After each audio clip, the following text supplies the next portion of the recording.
Hey guys, and welcome back to the channel. In today's WWE Supercar video, we will not be doing much. We'll just be playing some Road to Glory.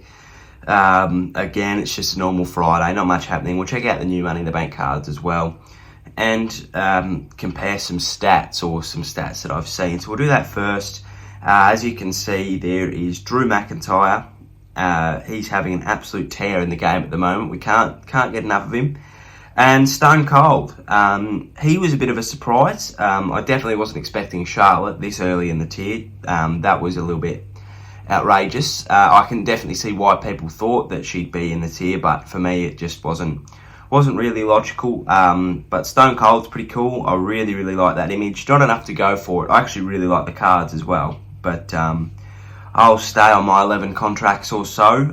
Let me know if you've got it. Whether you got the single, the pro, one of both, pro of both, if you're that sort of way inclined, that'd be pretty cool.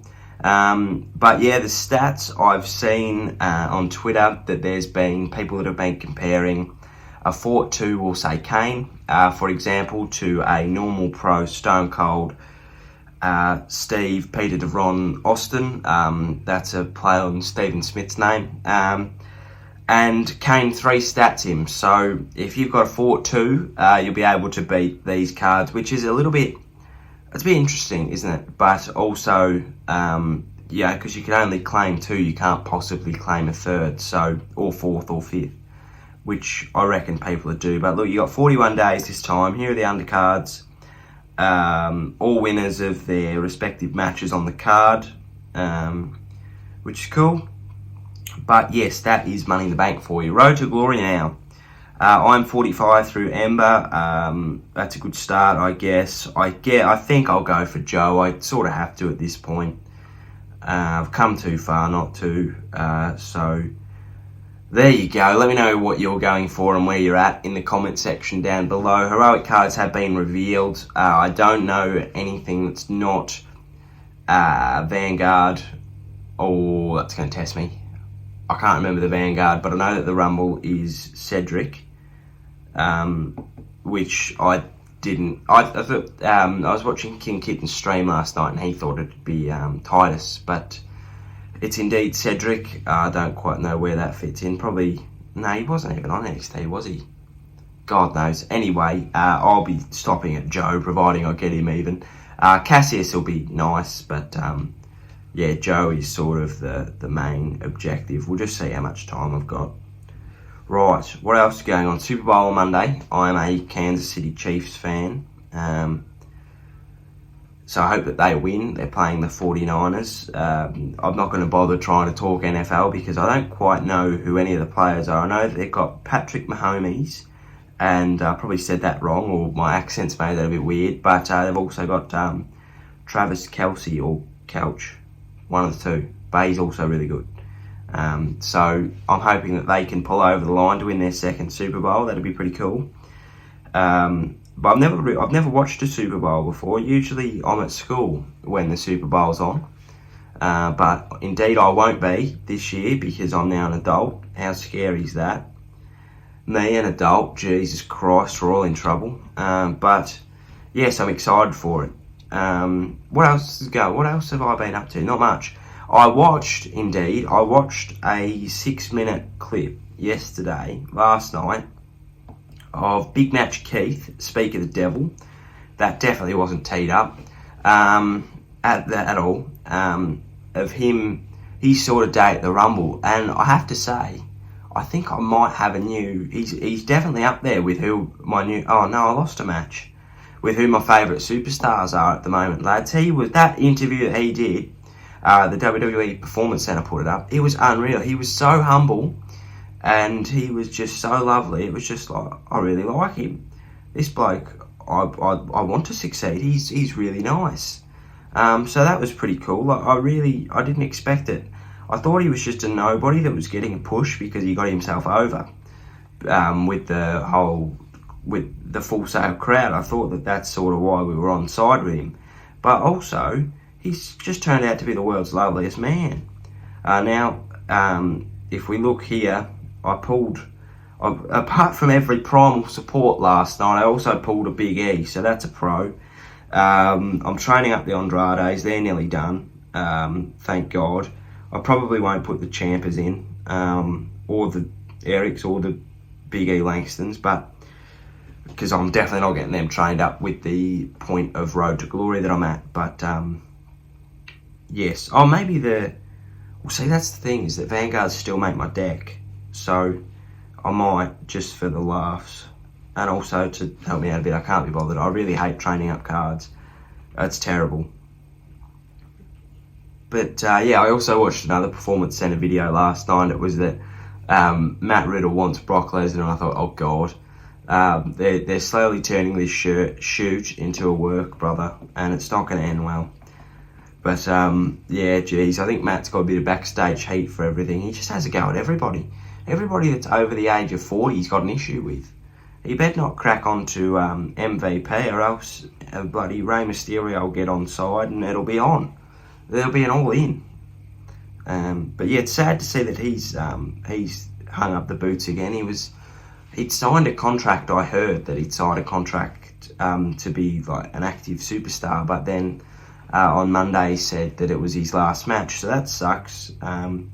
But I did watch that match, and I mean, I am a little bit glad that it was his last match, because it wasn't great to watch by any means, really. Oh, it was just it wasn't the match; it was just the finish, really. It started off terrible. They cut his music way too quick, and then it felt very rushed. But then the finish was terrible.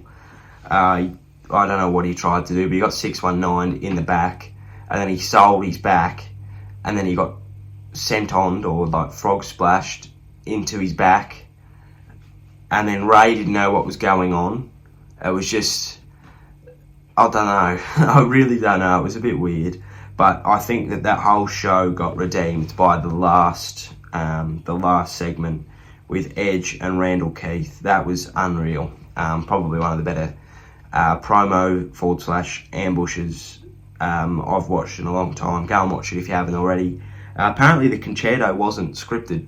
He was not meant to do that, but he did. And I'm sort of glad he did, because that really added to it. Like, he sold it. It was sort of like Edge getting his move used against him, which Randy's all too familiar with at the moment, but won't be anymore because AJ's hurt. But no, it's really good. It's like my friend summed it up perfectly. He said that Vince has just hit reset on the decade, and he genuinely has. And I'm not against it either. I think that if Jomo can get a good run, probably just a mid-card run.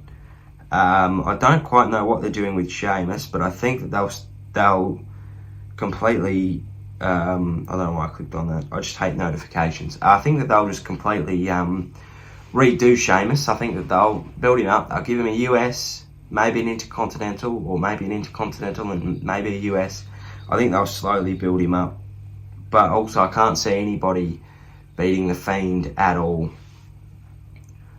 which is alright. But I am looking forward to seeing what Charlotte does with her Rumble status of her winning. I think that I've heard that she's going to challenge Rhea, which is awesome. I think that that'd be really good. That'd bring a lot of eyes onto NXT.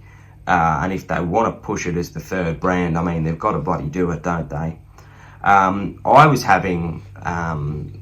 because I after Adam Blampier and his stint on What Culture, I like to also sort of half book my own ideas, and I thought that it'd be really good is, say, I don't know, Toni Storm won the Money in the Bank match. She holds on to it until Survivor Series, and then Survivor Series hits. Say, I'll just go with the champions at the moment. Rhea, Bayley and Becky have a match at Survivor Series like they did last year.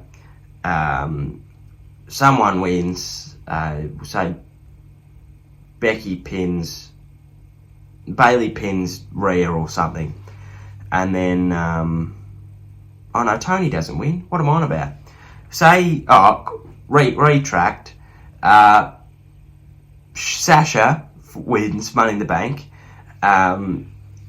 Bayley beats Rhea at Survivor Series, and she's hurt, yada yada yada. and then Sasha cashes in and is then the champion. I think that that's also a way to bring NXT or further its status on as being a third brand. I might be completely wrong then, but that was just my sort of thinking.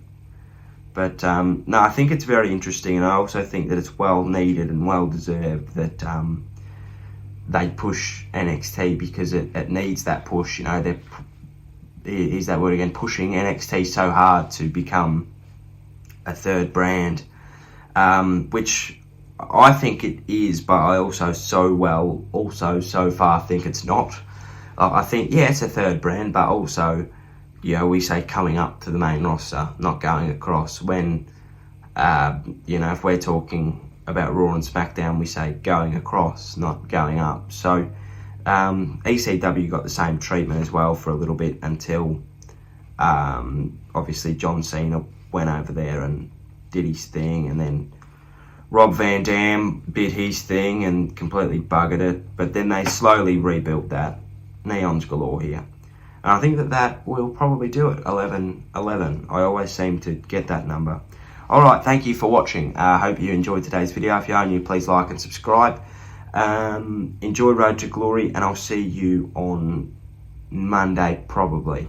So have a great day. See you next time, and bye-bye.